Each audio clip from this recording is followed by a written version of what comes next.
We have not had an undisputed light heavyweight world champion since 1983 when Michael Spinks beat Dwight Muhammad Qawi at the Convention Hall in Atlantic City.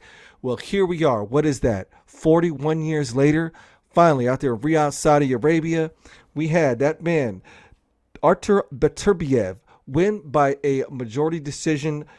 They hear him. Down goes Frazier. Down goes Frazier. Hey, what's up with it, family?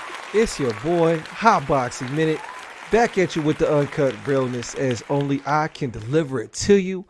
What an amazing historical night of boxing we just got to witness. For those of you who don't know, we finally have an undisputed world's light heavyweight champion, and his name is Artur Beterbiev. But before we do this breakdown of what we got to watch, hit that like button, press follow if you're not already doing so, and give another round of applause for the sport of boxing for getting it right, folks.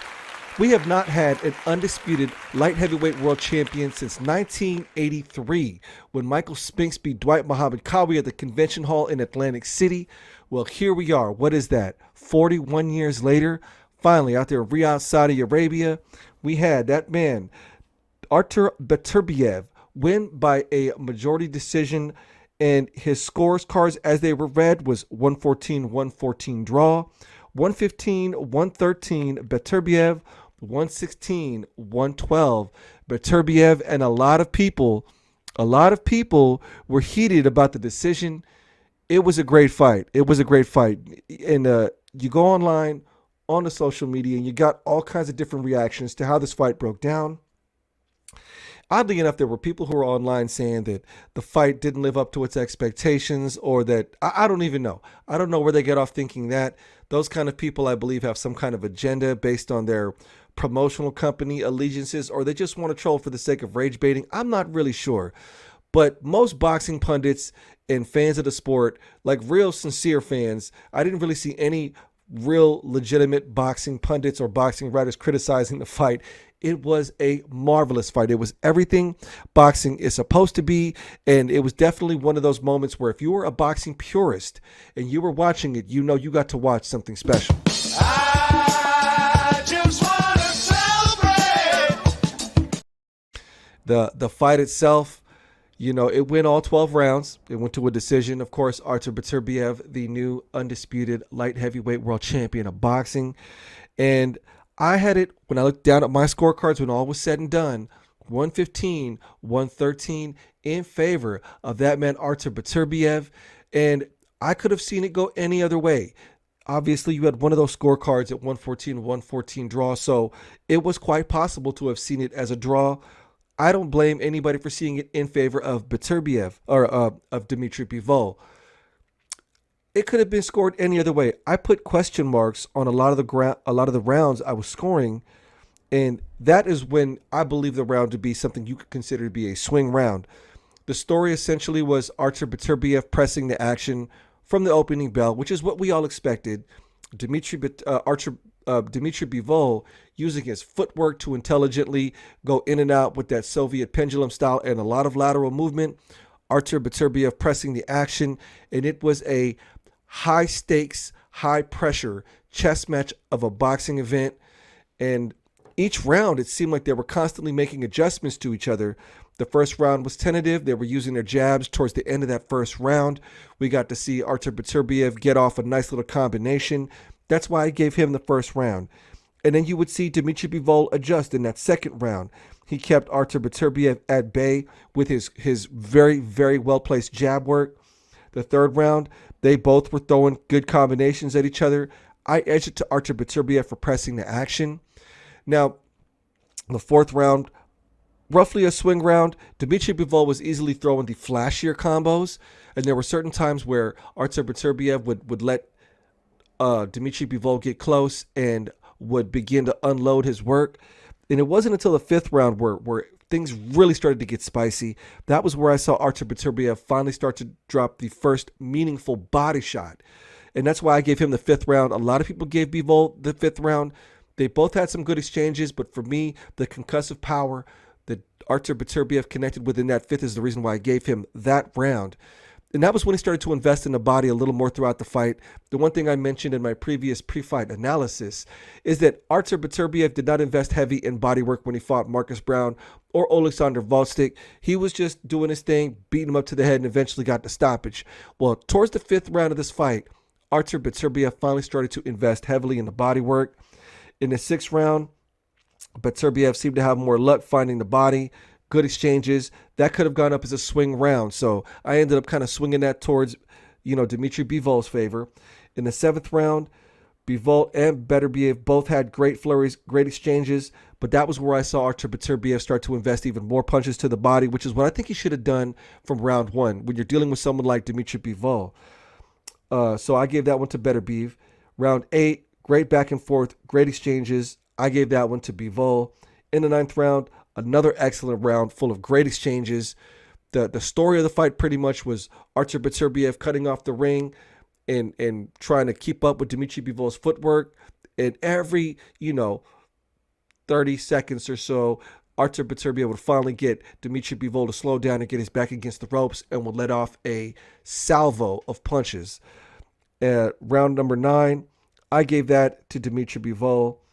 And rounds 10, 11, and 12, especially 11 and 12, all 3 of those last rounds, I gave to Artur Beterbiev, which resulted in my scorecards being 115 and 113. And we learned a lot from this fight, folks. We learned that despite a recent meniscus injury, Artur Beterbiev is still the man. It didn't seem to impede his athleticism or his mobility at all. Artur Beterbiev is still an athletic problem, even at 39 years old with injuries. To this day. To this day. To this day. And Dmitry Bivol, we finally got to see him get out of first gear. Like, that had to be one of the best things to witness, because Dmitry Bivol, we never really seen him outside of anything other than first gear, because he's cruised through all of his clear, wide, unanimous decision wins.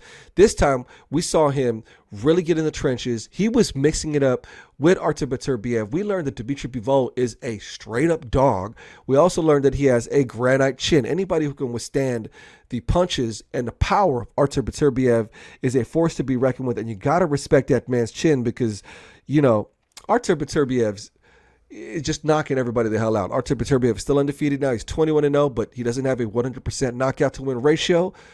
Dmitry Bivol really didn't show any moments where he was super stunned or even close to hitting that canvas. So this fight is definitely deserving of a rematch.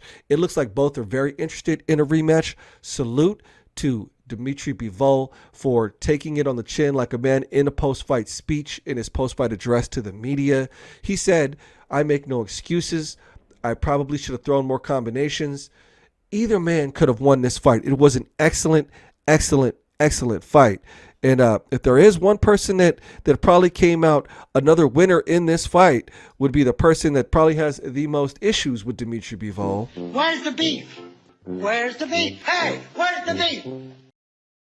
And that person who has the beef with Dmitry Bivol would be none other than his ex-wife, whose picture I have just posted on the visual board here. For those of you who didn't know, Dmitry Bivol has been going through some things with his ex-wife, and she has been very vocal on social media with allegations of abuse, of Dmitry Bivol cheating on her and what have you. And these are personal issues, and you know what? It's all been part of the boxing game. I'm going to talk about it. Some people don't like to talk about it. I'll glean over it just a little bit. Either way, she was on a live stream broadcast of the fight on a Russian social media channel, and she has been cheering on Artur Beterbiev this whole time. So once the decision was read, she showed her obvious joy that Artur Beterbiev won.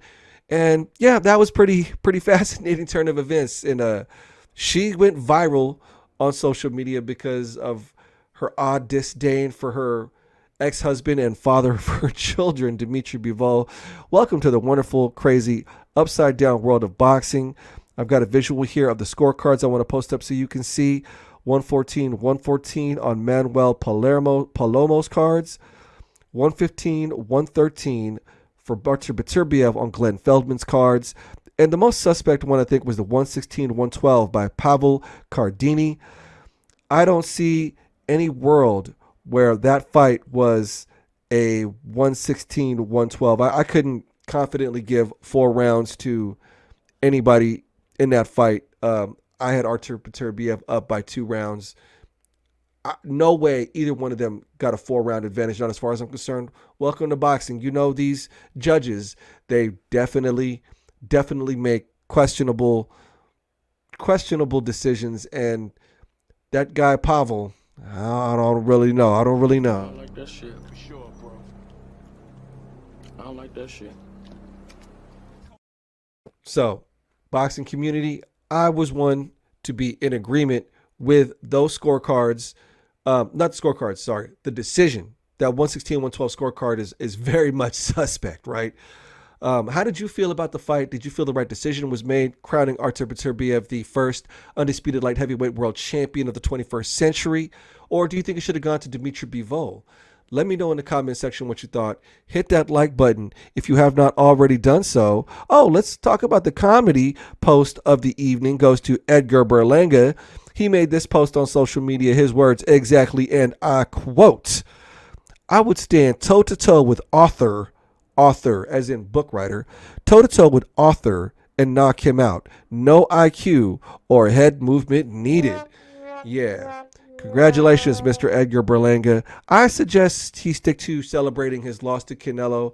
Congratulations on getting generational wealth and celebrating your loss. But I don't think anybody is in agreement with Edgar Berlanga that he would stand even a remote chance of beating Artur Beterbiev. I'm not even sure if he's going to beat Gabe Rosado, who is rumored to be the next person to be fighting Edgar Berlanga in a homecoming fight out there in the beautiful island of Puerto Rico. And let's talk about some of those undercard fights, right? Had some good undercard fights. I was definitely invested in watching some of those undercard fights. Chris Eubank Jr. got the easy, the fifth round stoppage win, 7th round, sorry. It was a 7th round stoppage win at 1 minute and 50 seconds in the 7th rounds over a clearly overmatched Camille Sarameda. We haven't seen Chris Eubank Jr. in the ring since September 2023 when he got his lick back against Liam Beefy Smith. Liam Beefy Smith knocked him out with the first time they fought.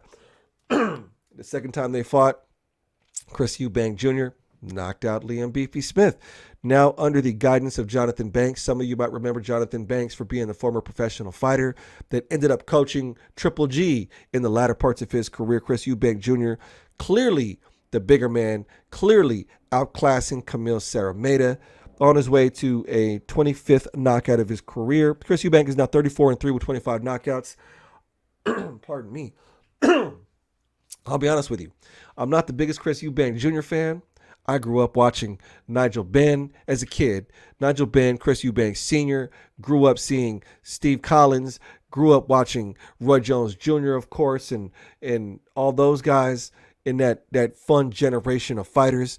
And I am emotionally invested in a potential fight between Conor Benn and Chris Eubank Jr. At the end of that fight, Conor Benn made his way into the ring with a crazy hairstyle and a ridiculous sense of fashion. I don't know. He kind of had this weird look like a mafia goon or something, but he went up into the ring.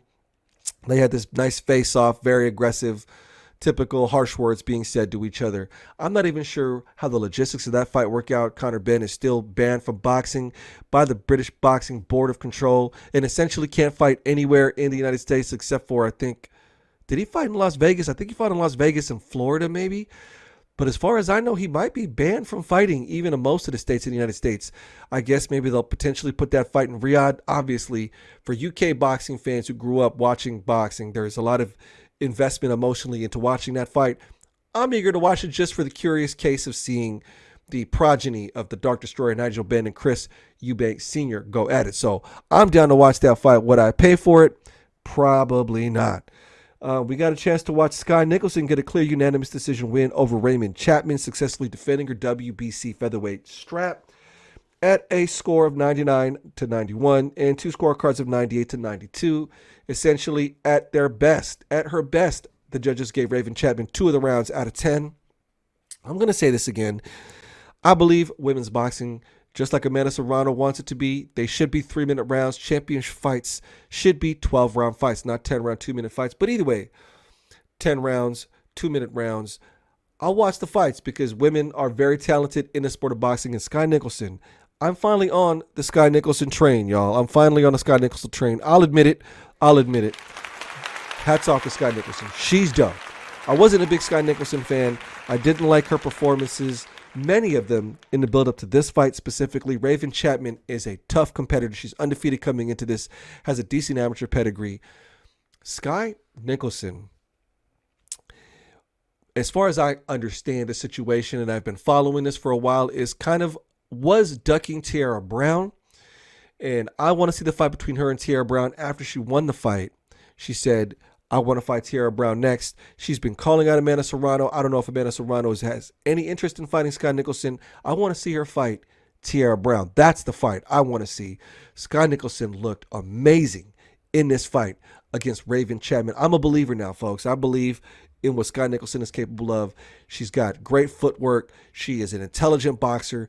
The best part is she makes him miss and makes him pay. She was using her jab intelligently, was check cooking all over the place. Whenever Raven Chapman did get close enough to getting good exchanges, Sky Nicholson was getting the better of almost all those exchanges. Raven Chapman had some luck early in the match in the first couple of rounds, but once Sky Nicholson got her rhythm down, it was over from there, and it was a dominant, very charismatic performance by Sky Nicholson, and she is going to be one of the faces of the sport.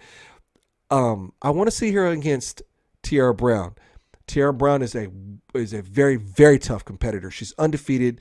She's something like 17-0 with like 12 knockouts. She's got power. So it's going to be good to see Sky Nicholson against someone with pedigree, someone that's tough, someone with power. So let's see how she does against Tiara Brown. I think, depending on her performance, win or lose, if she loses, obviously, that's going to take the fight with Amanda Serrano off the table. If she beats Tiara Brown somehow in good fashion, she might be able to align herself up with a fight with Amanda Serrano, and it could be one of those passing of the torches because Sky Nicholson has all the ingredients to make for one of the faces of women's boxing. She just has to get the resume under her, and Tiara Brown is an important part of that, and Tiara Brown is not to be underestimated. We had the fight with Fabio Wardley. My goodness, y'all. Fabio Wardley is that dude. Fabio Wardley is now 18-0. He got his 17th knockout against Frazier Clark, and my gosh, he got it in the first round. I just posted up a picture right now. Frazier Clark, that's him with a cracked skull right there, or cracked cheekbone. He kind of caved his face in. According to reports I was seeing online, Frazier Clark needed surgery. The way that Fabio Wardley just walked him down with no respect for Frazier Clark, it was nothing like the first fight. The first fight was a back and forth war between Frazier Clark and Fabio Wardley, a candidate for fight of the year. And then the second fight was a one-sided beatdown. It only went one round. As soon as Fabio Wardley connected with his overhand right, there was no chance. Frazier Clark did not have a chance to recover. He was pretty much dazed and out after that first punch, fighting out on his feet. And it kind of reminded me of Naoya Inoue versus Nonito Donaire. In that first fight, Nonito Donaire had a great back and forth war, even broke the eyeball orbital of Naoya Inoue. Even though, Naoya Inoue still won that fight, in the second fight, it was a whole different affair. Fabio Wardley is pretty much one fight away from being the British Commonwealth champion, if I'm not mistaken. That cool rainbow-colored belt with a lot of history. He's ready for the international stage as far as I'm concerned. Is he ready for the top 10? I'm not sure. The top 10, here's the ring ratings. You got Alexander Usyk, Tyson Fury. You got Danny Dubois, Joseph Parker, Zhilei Zhang, Agit Kabayel, Martin Bakoli, Anthony Joshua, Flip Ergovic, rounding out the last two spots, F.A. Ajagbe, Justice Huni. I would give Fabio Wardley a good shot against F.A. Ajagbe or Justice Huni. In a 10 to 15 spot, you've got Americans, Jared Anderson, and your boy, excuse me, Jermaine Franklin. We're at a point, folks, in boxing, and it's hard to admit this, y'all. We're at a point where essentially regional UK boxers in the heavyweight division are better than anything we got in the USA. I would easily favor Fabio Wardley against both Jared Anderson and Jermaine Franklin. That's where we're at with boxing. But hats off to Fabio Wardley. I should have had some water next to me when I was doing this. Actually, I do got some water. Hold on.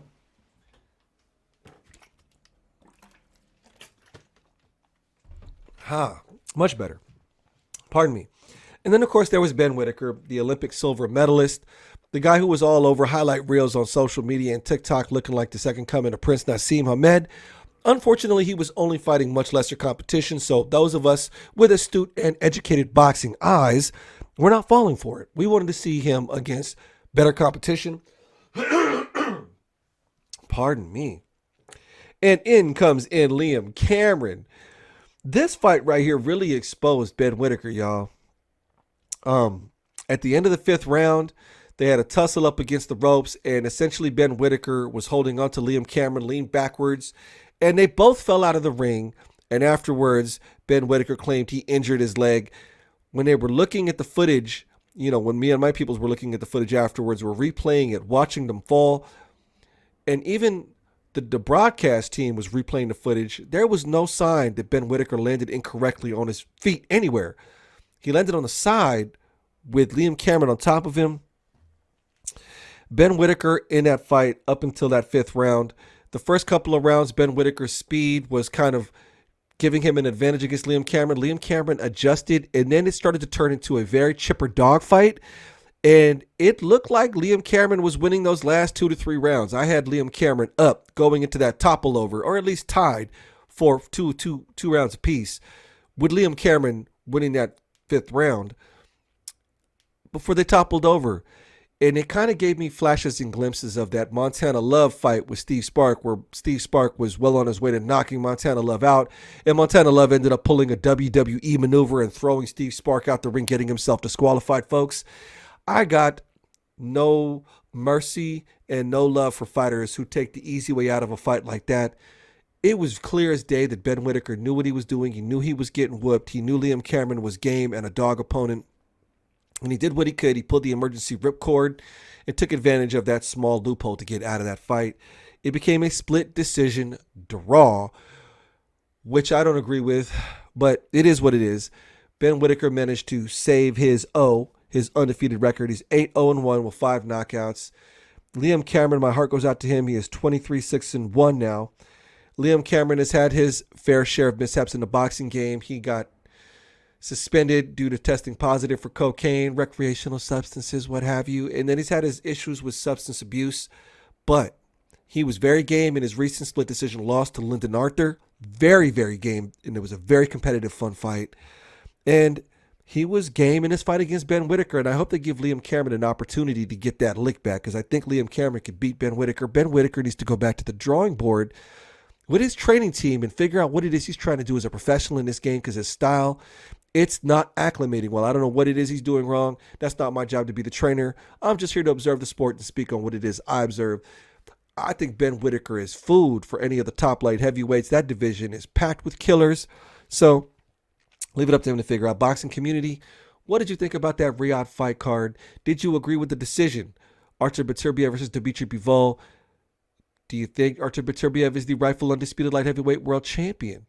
Yes or no? Let me know in the comment section. What did you think about those undercard fights? Anyone that I talked about, the Chris Eubank versus Camille Sarameda, Scott Nicholson versus Raven Chapman, Ben Whittaker versus Liam Cameron, and Fabio Wardley versus Frazier Clark. What did you think about those fights? Let me know in the comment section your thoughts, y'all. Hit that like button, and I'm going to end the video on this one until I see y'all next time. This is Hot Boxing Minute. Peace.